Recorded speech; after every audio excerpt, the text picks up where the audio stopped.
नमस्कार दोस्तों, स्वागत है आप सभी का फिर से एक और शानदार वीडियो में। दोस्तों, हम आ चुके हैं कुशल युवा केंद्र।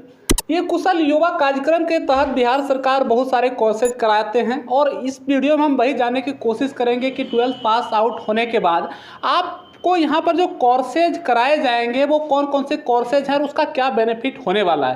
क्योंकि बहुत सारे स्टूडेंट ऐसे होते हैं कि वो कोर्सेज को करते हैं तो वो समझ नहीं पाते कि उसका बेनिफिट कैसे लिया जाता है, और बहुत सारे ऐसे लोग भी हैं कि उन्हें समझ में नहीं आता है कि कुशल युवा कार्यक्रम के तहत जो कोर्सेज कराए जाते हैं उसका बेनिफिट क्या है। तो हमारे साथ सर हैं, इनसे हम जानेंगे कि इसमें क्या फ़ायदे हैं, क्या नुकसान है।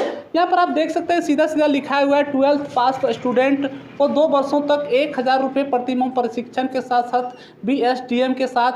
BSDM के द्वारा दिया जाता है। तो ये क्या चीज़ें हैं और ये जो कोर्सेस है BSCIT, BSCLS, BSCSS, ये क्या है और इसका क्या बेनिफिट है, सारी चीज़ें हम इस वीडियो में जानने की कोशिश करेंगे। अगर आप एक स्टूडेंट हैं या स्टूडेंट के पिता हैं, माता हैं, तो भी आप इस वीडियो को पूरा ज़रूर देखिएगा और समझने की कोशिश कीजिएगा कि आपको इससे बेनिफिट होने वाला क्या है।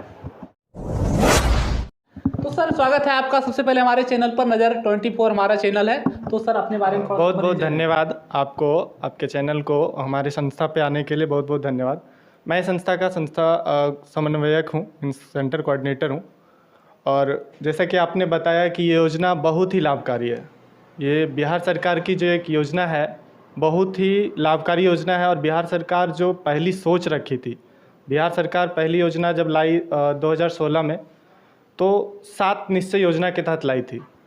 और उसी में से एक पहला योजना है आर्थिक हल युवाओं को बल। और इस योजना का मेन मोटो ही था कि हमारी बिहार की जो आर्थिक स्थिति खराब है उसको अगर सुधारना है तो युवा के ऊपर फोर्स करना पड़ेगा। बिल्कुल, अगर युवा सक्षम हो जाएंगे तो हमारी बिहार की सारी स्थितियाँ जो भी दयनीय है वो सुधार की जा सकती है। क्योंकि सभी को पता है कि बिहार की युवा में लगनशील और पढ़ाई के क्षेत्र में उनका माइंड कहीं किसी से कम नहीं है। सबसे ज़्यादा IPS और IAS पैदा करने वाला हमारा बिहार है। बिल्कुल बिल्कुल। तो सर, यहाँ पर कौन कौन से कोर्सेज कराए जाते हैं और कौन कौन कर सकता है ये कोर्सेज? सर, बिहार सरकार की जो योजना है इसमें 3 कोर्स है और ये टोटल 240 घंटे की होती है और मात्र 3 महीने की प्रशिक्षण है। अच्छा। और इसमें पहला कोर्स जो है BSCIT, जो आज के डेट में 2014 के बाद जो एक डिजिटल क्रांति आई है उसके लिए बच्चों को डिजिटल बनाने की जो लक्ष्य हमारे मुख्यमंत्री ने रखा है, उसी में आपको BSCIT सीखने को मिलती है, जिसमें आपको कंप्यूटर को शुरू करने से लेके कंप्यूटर पे कैसे काम करना है, कोई भी ऑफिशियल वर्क हो तो MS वर्ड, एक्सेल, पावरपॉइंट, ये सारे को आप कैसे ईजिली ऑपरेट कर सकते हैं। और कोविड के बाद जो डिजिटल तरीके से रिमोट वर्क स्टार्ट हुआ है कि लोग लाखों किलोमीटर दूर हैं और घर बैठे काम कर रहे हैं, तो वो सारी टेक्नोलॉजी IT के इंफॉर्मेशन टेक्नोलॉजी के अंदर सिखाई जाती है। अच्छा, और दूसरा जो है CIT के बाद है आपका दूसरा CLS। अच्छा। जिसमें कि इंफॉर्मेशन टेक्नोलॉजी लोग सीख तो लेते हैं बहुत अच्छे, बट हमारे गांव के बच्चे को क्या है ना, कम्युनिकेशन स्किल की कमी होती है।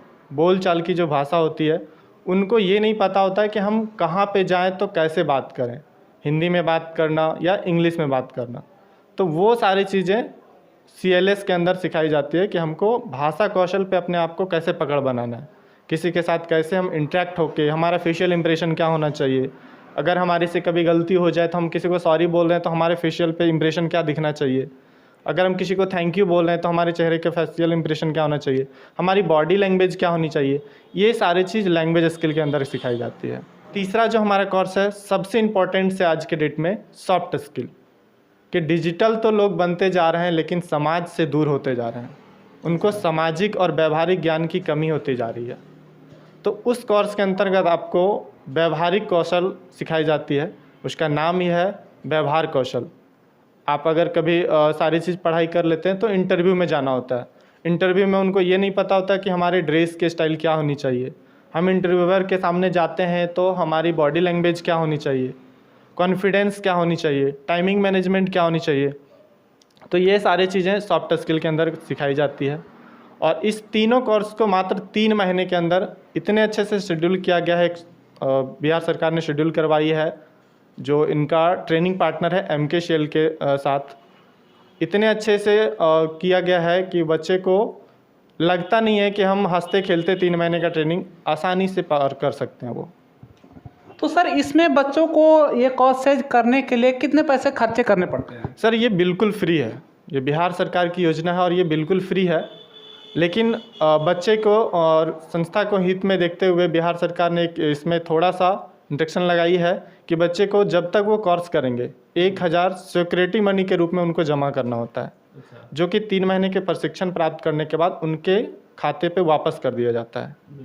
तो इस तरीके से हमारा जो कोर्स है वो बिल्कुल फ्री है, कोई भी कॉस्ट नहीं ली जाती है, बस आपको टाइम देना होता है और अच्छे तरीके से सीखना होता है। तो सर इसमें एज लिमिट क्या है? मतलब केवल 10th या 12th पास आउट बच्चे सीख सकते हैं या और भी कोई सीख सकता है? नहीं सर, इसमें एज लिमिट है। मिनिमम जो है बिहार से कम बिहार बोर्ड से एक बोर्ड उनका होना चाहिए, 10th पास हो या 12th पास हो। अगर कोई बाहर हमारे सीमावर्ती क्षेत्र जैसे झारखंड बंगाल से हैं तो उनका एक बोर्ड बिहार से होना चाहिए और उनका एज कम से कम 25 साल हो। अगर वो जनरल कैटेगरी से आते हैं सामान्य वर्ग से तो उनका 28 साल तक मैक्सिमम है, 15 से 28 साल। अगर वो ओबीसी कैटेगरी से आते हैं तो 15 से 31 साल तक है और अगर वो SC ST से आते हैं तो 15 से 33 साल तक है, 33 साल तक ये कोर्सेज कर सकते हैं। तो सर आप जब यहाँ पर 3 महीने का आपके यहाँ कोर्सेज होगा तो फिर आप वैसे एक सर्टिफिकेट देते हैं। सर्टिफिकेट मिलने के बाद उस सर्टिफिकेट के जरिए अगर वो जॉब करना चाहे तो कहाँ कहाँ अप्लाई कर सकता है, कहाँ कहाँ जॉब उसे मिल सकता है, क्या संभावनाएं हैं आगे उसके फ्यूचर में? देखिए बिहार सरकार ने इस सर्टिफिकेट को उतना वैल्यूबल तो नहीं बताया, बट मैं इसको नॉलेजेबल के तहत लेता हूँ क्योंकि इस कोर्स का नाम ही है ट्रेनिंग। तो ट्रेनिंग के सर्टिफिकेट के माध्यम से कहीं भी किसी को जॉब दिलाने का हम दावा नहीं करते हैं। अगर मैं प्रशिक्षण दे रहा हूँ तो उनको सक्षम बना रहा हूँ कि अगर नौकरियों के लिए नहीं तो वो खुद अपने आप पे खड़े हो सकते हैं। उन सारे चीज़ के लिए उनको सक्षम बनाना है कि आज की डेट में अगर कभी वो पढ़ाई करने जा रहे हैं तो ऑनलाइन फॉर्म फिलअप करना है, ईमेल आईडी बनाना हो, जातीय आवासीय आय, ये सारी चीज़ें बनाना हो तो वो बनाने के लिए कहीं ना कहीं दूसरे के ऊपर आश्रित रहता है। बिल्कुल बिल्कुल। तो उस चीज़ों को खुद से वो बना सके, वो अपने आप को उस लेवल तक लेके जा सके, उसके लिए बिहार सरकार ये सर्टिफिकेट प्रदान करती है। मतलब कह सकते हैं कि आपका जो कंप्यूटर साक्षरता एक तरह से मिल जाता है और कोई भी ये नहीं कर सकता है कि हमें आज के डिजिटल युग में हमें कंप्यूटर या डिजिटल चीज़ों के बारे में कुछ जानकारी नहीं है। हाँ, तो अगर आपको बेसिक कुछ भी जानकारी नहीं है तो एक सर्टिफाइड आप हो जाएंगे बेसिक जानकारियों को लेकर। बिल्कुल। और साथ में हम ये भी बता दें कि अगर वैसे लर्नर जो अच्छे ढंग से पढ़ाई करते हैं तो आने वाले वैकेंसी, जैसे अभी वैकेंसी आई हुई है बेल्ट्रॉन की, तो उन सभी वैसे लर्नर जो हमारे संस्था से ये कोर्स करते हैं तो हम लोग अदर संस्था के साथ टैगिंग करके उन्हें ADCA लेवल का सर्टिफिकेट भी दिलवाने का काम करते हैं, क्योंकि हम नॉलेज तो उस लेवल तक देते हैं और अगर हमारा सर्टिफिकेट कहीं वैलिडेट नहीं दे रही है गवर्नमेंट अभी तक तो मैं उनको अलग से ADCA का सर्टिफिकेट भी प्रोवाइड करवाता हूँ। अच्छा, ये उनके लिए बेनिफिट होगा। उनके लिए बेनिफिट है। और एक चीज़ और सर कि ये चीज़ें हम देख पा रहे हैं कि जो कुशल युवा केंद्र का जो सेंटर है अलग अलग जगहों पर खुला हुआ है, तो इसमें भी कुछ लिमिटेशन है कि जो भी जैसे कि अगर मान लिया कि ये हरदीमो में है तो हरदीमो क्षेत्र के स्टूडेंट यहीं पर कर सकते हैं या बाहर के स्टूडेंट अगर यहाँ हो तो वो भी यहाँ पर आपके यहाँ एडमिशन ले सकते हैं? बिल्कुल, कहीं भी कर सकते हैं। ओवरऑल बिहार में वो कहीं भी रहें, बिहार में टोटल 1600 के आसपास सेंटर चल रही है ऐसे, तो कहीं भी कर सकते हैं। बट जो डिस्ट्रिक्ट से हैं उनका जो डॉक्यूमेंट वेरिफिकेशन होगा उसी डिस्ट्रिक्ट में होगा। तो डिस्ट्रिक्ट में भी तो बहुत सारे सेंटर हैं, तो किसी भी सेंटर पर वो किसी भी सेंटर पे वो कर सकते हैं। उनको जहाँ पे भी नज़दीक हो, जहाँ पे भी उनको लगे कि हमारी ढंग की ट्रेनिंग हो रही है, तो उन सभी संस्था में जाके कहीं भी वो प्रशिक्षण प्राप्त कर सकते हैं। हमारे खैरा ब्लॉक में टोटल 5 संस्था चल रही है, तो कहीं भी जिनको जहाँ पे पसंद होता है, जिनको जहाँ पे अच्छा लगता है, जहाँ पे उनको सबसे बड़ी चीज़ है कि अच्छा लगना ना लगना वो अलग चीज़ है, बट उनको नॉलेज मिलनी चाहिए। जिस संस्था के साथ उनको लगता है कि मुझे नॉलेज मिले, अच्छे तरीके से वहाँ पे गाइडलाइन मिलती है, तो उन संस्था के साथ जुड़ना चाहिए और KYP अपने एज में करना चाहिए। सभी सर डॉक्यूमेंट क्या क्या चाहिए एडमिशन के लिए? इसमें डॉक्यूमेंट बता दें कि ओनली फॉर 4 डॉक्यूमेंट की रिक्वायरमेंट है। जैसे वो बिहार बोर्ड से 10th पास हैं तो 10th का मार्कशीट होना चाहिए उनके पास।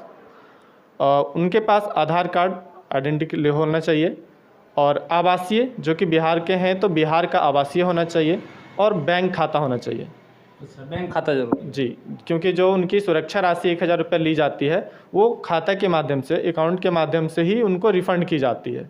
जैसे ही उनका एग्ज़ाम कंप्लीट होता है तो उनके 10 से 15 दिन के अंदर उनके खाते पे रिफ़ंड बीएसडीएम की ओर से कर दी जाती है। तो ये 4 मोस्ट इम्पॉर्टेंट डॉक्यूमेंट है, और साथ में ईमेल आईडी और मोबाइल नंबर साथ होना चाहिए। ये तो नॉर्मल सी बात है। मैंने बातचीत किया, सारी जानकारी आपको दिया। अब हम क्लासरूम की तरफ चलते हैं और क्लासरूम में सीधा बच्चों से मिलाते हैं कि वो वहाँ पर क्या सीख रहे हैं, और यहाँ पर जो सेंटर है इस सेंटर के बारे में बच्चों का क्या फीडबैक है, या यहाँ के जो एजुकेशन उन्हें दी जा रही है वो उससे संतुष्ट हैं या नहीं है। सीधा बच्चों से बात करते हैं, चलिए।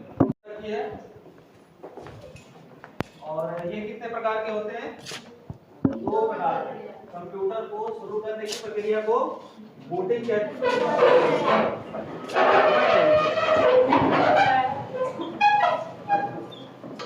तो यहाँ पर हम आ चुके हैं, सर का जो क्लासरूम है वहाँ पर आ चुके हैं, और सारे बच्चे यहाँ पर बैठे हुए हैं। तो इन बच्चों से बात करके कोशिश करेंगे कि यहाँ पर सेंटर में जो आपको एजुकेशन दिया जा रहा है वो किस लेवल का है, ये लोग उससे संतुष्ट हैं या नहीं हैं। और ये देख सकते हैं क्लासरूम है। हमने जैसा कि आपको पहले वीडियो में बताया है कि ये कुशल युवा कार्यक्रम के तहत जो कोर्सेज कराए जाते हैं वो उन सभी लोगों के लिए ज़रूरी है जिसे कंप्यूटर नॉलेज है या नहीं है, और इसमें क्या क्या चीज़ें सिखाई जाती है पहले सर आपको बता चुका है। तो हम इनसे बात करते हैं। क्या नाम हुआ बाबू आपका? गुंजा कुमारी। कितने दिनों से क्लास कर रहे हैं यहाँ पर? 2-4 दिन। 2-4 दिन हो गया। क्या क्या सीखे हैं अभी? कुछ नहीं सीखे हैं सर, कुछ तो सिखाए होंगे ना? Yes sir. इससे पहले आपने कभी कंप्यूटर ऑपरेट किया या नहीं? नहीं। कभी नहीं किया। आपका क्या नाम हुआ? ज्योति कुमारी। ज्योति कुमारी। आप क्या क्या सीखे हैं यहाँ पर? कंप्यूटर ऑन करने सीखे हैं और पावर बटन को जानने। अच्छा, इससे पहले कभी कंप्यूटर आपने चलाया है? नहीं। अच्छे तरीके से सर पढ़ा रहे हैं। आपका क्या नाम है भैया? जितेंद्र कुमार। खड़ा हो जाइए। जितेंद्र कुमार जी। कितने दिन से क्लास कर रहे हैं? यही 4-5 दिन से 4-5 दिन से। जी क्या सर। क्या सिखाए हैं सर अभी तक? सिखाया कंप्यूटर के बारे में। कंप्यूटर के बारे में सिखाए हैं। तो क्या क्या आप कुछ समझे हैं कंप्यूटर के बारे जी में? समझे। तो कंप्यूटर यहाँ आने से पहले कंप्यूटर कभी पहले चलाए थे? नहीं चलाए थे। नहीं। कितने घंटे का क्लास होता है आपका? 4 घंटे का 4 घंटे का। 4 घंटे में क्या केवल क्लास ही होता है और थ्योरी भी होता है? होता है। थ्योरी भी होता है। हाँ। अच्छा, आप लोग पहले कंप्यूटर चलाए हैं? नहीं चलाए हैं। तो आप यहाँ पर जो कोर्सेज करने आए हैं आपको पहले से पता था या कैसे आए हैं? कैसे इंटरेस्ट आया कि यहाँ पर जाके आपको कोर्सेज करने हैं? मेरे भैया आए थे यहाँ पे, वही बोले कि करने चल आए थे। अभी आप लोग 10th का एग्जाम दिए हैं या 12th का एग्जाम दिए हैं? 12th का। 12th का एग्जाम दिए हैं। आप 12th का। अभी 12th दे चुके हैं? हाँ। रिजल्ट आने वाला है? हाँ। अच्छा, तो इस बीच आप सोच रहे हैं कोर्सेज कर लें। ठीक है। तो अभी इन लोगों का क्लास बिल्कुल नया है, काफ़ी सारी अभी जानकारियां नहीं है। और इधर देख सकते हैं ये प्रैक्टिकल रूम है, और इधर प्रैक्टिकल रूम के लिए काफ़ी सारे कंप्यूटर लगाए गए हैं। ये सारे स्टूडेंट, क्या नाम हुआ बाबू आपका? अनीशा कुमारी। अनीशा कुमारी। आप कितने दिन से यहाँ पर सीख रहे हैं? 3 महीने। 3 महीने से सीख रहे हैं। अच्छा, तो ये कंप्यूटर सेंटर का प्रैक्टिकल रूम है। सर कितने घंटे का यहाँ पर आप प्रैक्टिकल करवाते हैं? सर इसका जो है अल्टरनेट क्लासेस चलती है। जैसे 1 घंटे क्लास होने के बाद मीन्स थ्योरी होने के बाद 1 घंटे तुरंत प्रैक्टिकल होती है, फिर उसके जस्ट बाद 1 घंटे का फिर से क्लास और फिर से प्रैक्टिकल होती है। तो जैसे कि बच्चों ने बताया कि सर 4 घंटे का क्लास चलता है, तो उस 4 घंटे में प्रैक्टिकल थ्योरी दोनों चलता है? हाँ, 2 घंटे क्लासरूम और 2 घंटे लैब रूम, इस तरीके से कंटिन्यू है। कंटिन्यू। और जो भी बच्चे एडमिशन लेते हैं वो मतलब 3 महीना तक चलेगा? बिल्कुल 3 तो ये एडमिशन का जो प्रोसेस है, जैसा कि मैंने आपका देखा है कि जल्द हमारा सीट कंप्लीट होने वाला है, तो ये सालों भर चलते रहता है या 1 बैच ही चलता है? 1 महीने में हम ले सकते हैं। मैं 4 बैच कंटिन्यू कर सकता हूँ। टोटल हम लोगों को 3 महीने के लिए इनटेक मिलता है कि 120 बच्चे को मैं 3 महीने के अंदर ट्रेनिंग दे सकता हूँ, और एक बैच में मैं 20 से ज़्यादा बच्चे का एडमिशन नहीं ले सकता हूँ। और जैसे ही एक बैच मेरा 20 लैब में देख सकते हैं कि आप 20 पीसी लगी है, तो 20 से ज़्यादा बच्चे का मैं एडमिशन एक बैच में नहीं ले सकता हूँ। इसलिए हमारा सीट लिमिट होता है कि 20 से ज़्यादा हम एक बैच में नहीं ले सकते। अगर किसी को फिर करना है तो नेक्स्ट बैच में आना पड़ता है उनको। तो पूरा सेंटर मैंने आपको विजिट करा दिया और दिखा दिया कि किस तरह से यहाँ पर कराई जाती है कोर्सेज। और सर ने पहले ही बता चुके हैं कि यहाँ पर एज लिमिट जो है मैक्सिमम आपके कैटेगरी के हिसाब से 33 वर्ष तक है। तो आप किसी भी एज ग्रुप में हैं, आप यहाँ पर आ सकते हैं, एडमिशन ले करके सीख सकते हैं और बहुत सारी ऐसी चीज़ें आपको सिखाई जाएगी जो कि आपका बहुत ही काम का होगा। तो इस वीडियो में इतना ही, मिलते हैं किसी और शानदार वीडियो में, तब तक के लिए धन्यवाद।